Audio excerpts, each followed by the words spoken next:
तो दोस्तों पिछले कुछ सालों के डेवलपमेंट को देखा जाए तो बड़े बड़े देश भारत के साथ डिफेंस कोऑपरेशन को मजबूत करना चाहते हैं और सच मानिए कि कई सारे ऐसे देश हैं जो कि भारत के साथ बड़ी डील्स को यहां पर करना चाहते हैं और चाहे वह अमेरिका हो, ब्रिटेन हो या फिर फ्रांस हो, हर साल लगातार भारत के साथ कई सारे मिलिट्री एक्सरसाइज को करते हैं। और ऐसे में अगर देखा जाए तो ये जो एक्सरसाइज होती है वो बायलैटरल यानी कि दोनों देशों के बीच में होता है और इस तरह से यहाँ पर देखा ये भी जाता है कि कई तरीके से मल्टी लेयर फॉर्म में यहाँ पर किया जाता है। और सच मानिए कि इस बात से पता चलता है कि आखिरकार आपने कितना डेवलपमेंट किया है और बीते सालों में भारत का जो रुतबा है कि वो कितना गुना बढ़ चुका है। और दोस्तों इसी रुतबे को देखते हुए अब ब्रिटेन की तरफ से यानी कि यूके की तरफ से 5th generation carrier strike group को भेजा जा रहा है ताकि इंडियन ओशन के अंदर इंडियन नेवी के साथ वॉर गेम या फिर ऐसे कहें कि एक्सरसाइज को अंजाम दिया जा सके। और यहाँ पर इस एक्सरसाइज को एक मकसद यहाँ पर देखा जा रहा है कि चाइना को यहाँ पर कंट्रोल करने के लिए इस एक्सरसाइज को किया जा रहा है। तो वहीं पर दूसरा मकसद भारत के साथ अपने कॉपरेशन को बढ़ाने के लिए यूके की तरफ से इस तरह की एक्सरसाइज की जा रही है। ऐसे में पहले यहाँ पर इंडियन ओशियन के अंदर साल 2025 में अपने यूनाइटेड ग्रुप कैरियर को भेजने की कोशिश की जा रही थी, लेकिन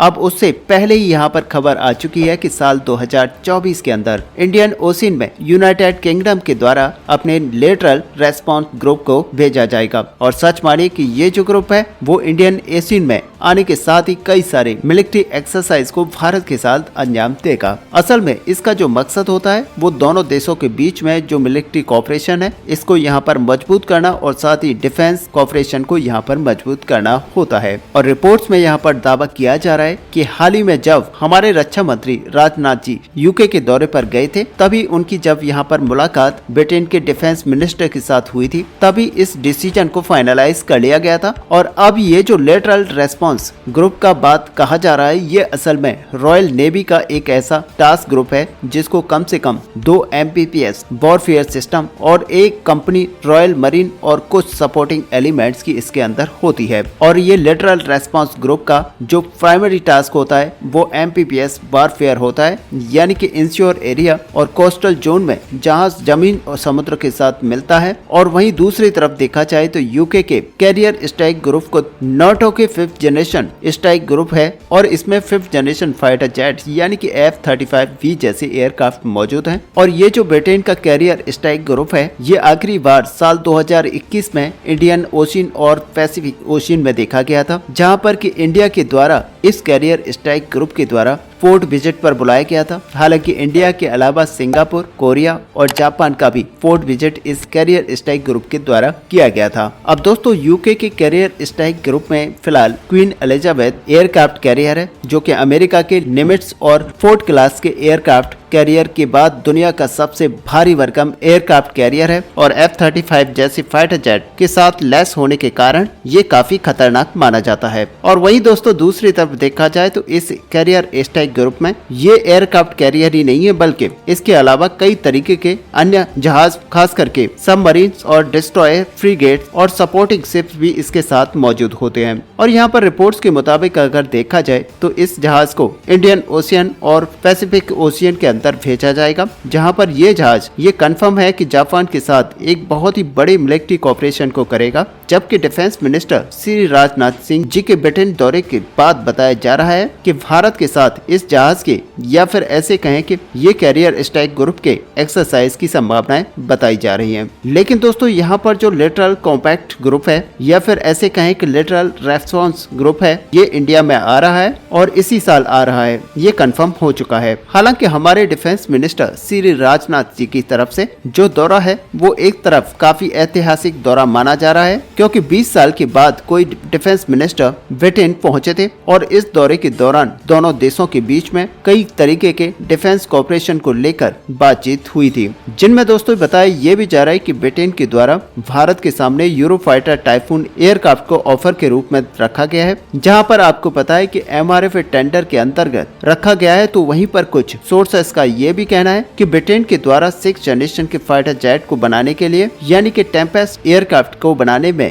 ऑफर दिया गया है। और यूके की तरफ से यहाँ पर टेम्पेस्ट के अंदर जुड़ने को लेकर भारत के सामने ये ऑफर दिया गया है कि भारत अगर इसके अंदर जुड़ता है तो भारत को इससे कई सारे फायदे होंगे। जहाँ पर भारत को एक लेटेस्ट टेक्नोलॉजी मिलेगी तो वहीं पर भारत को इस ग्रुप की तरफ से एयरक्राफ्ट को भी साझा किया जाएगा। ऐसे में दोस्तों लंबे समय से भारत के सामने रॉल्स रॉयस कंपनी के ग्रुप इंजन्स को लेकर ऑफर रखा गया है और रिपोर्ट्स यहाँ पर बता रही है कि AMCA Mark II के इंजनों के डेवलपमेंट को लेकर रॉल्स रॉयस यहाँ पर जुड़ना चाहता है। अब इससे भी खास बात ये है कि 5th जनरेशन के carrier strike group Indian ocean में ही नहीं आएंगे बल्कि भारत के साथ एक्सरसाइज को भी यहाँ पर अंजाम देगा। और एक तरह से देखा जाए तो ब्रिटेन यहाँ पर इंडो पैसिफिक क्षेत्र में चाइना को काउंटर करने का बहुत बड़ा तरीका है। और दोस्तों इसी कैरियर ग्रुप के द्वारा जापान में भी इसलिए भेजा जा रहा है ताकि चाइना का जो हरकत है उसके ऊपर लगाम कसी जा सके। अब दोस्तों चाइना के खिलाफ दुनिया को देखा जाए तो यहाँ पर भारत और जापान दो ऐसे देश हैं जो सबसे आगे रहते हैं। और एक तरफ जहां चाइना जापान से डरता है तो वहीं दूसरी तरफ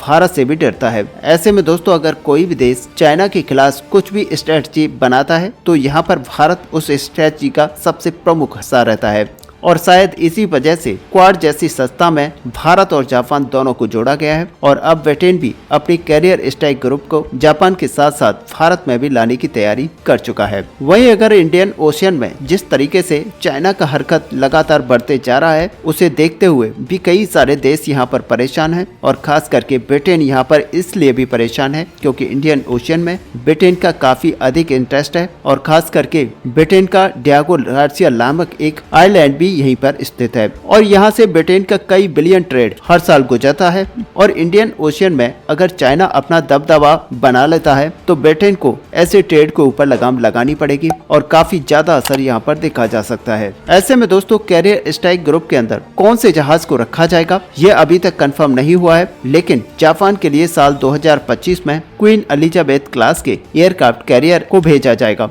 और ये कंफर्म है कि ये वही एयरक्राफ्ट होगा जो भारत के अंदर भी आएगा। जबकि भारत की तरफ से ब्रिटेन के साथ एक्सरसाइज में कौन से जहाज को इस्तेमाल किया जाएगा ये अभी तक कंफर्म नहीं है, लेकिन ब्रिटेन अपने कैरियर स्ट्राइक ग्रुप को भेज रहा है तो ऑब्वियसली भारत भी अपने कैरियर स्ट्राइक ग्रुप को ही इस्तेमाल करेगा। और संभावनाएं यहाँ पर सबसे अधिक जताई जा रही है कि नया नवेला एयरक्राफ्ट कैरियर भारत की तरफ से यानी कि INS विक्रांत को भारत की तरफ से इस्तेमाल किया जाएगा। अब दोस्तों ब्रिटेन के अगर HMS queen Elizabeth class aircraft carrier को देखा जाए तो ये दुनिया का तीसरा सबसे बड़ा कैरियर एयरक्राफ्ट है और इसका जो वजन है वो करीब 65,000 टन तक है। रिपोर्ट के मुताबिक इस कैरियर स्ट्राइक ग्रुप का लंबाई करीब 284 मीटर यानी कि 932 फीट है, जबकि इसका वाटर लाइन में चौड़ाई 39 मीटर यानी कि 128 फीट और ओवरऑल चौड़ाई यहाँ पर देखी जाए तो तकरीबन 73 मीटर यानी कि 240 फीट है। और आपको बता दें कि इसका जो पूरा डेक का एरिया है वो नियर अबाउट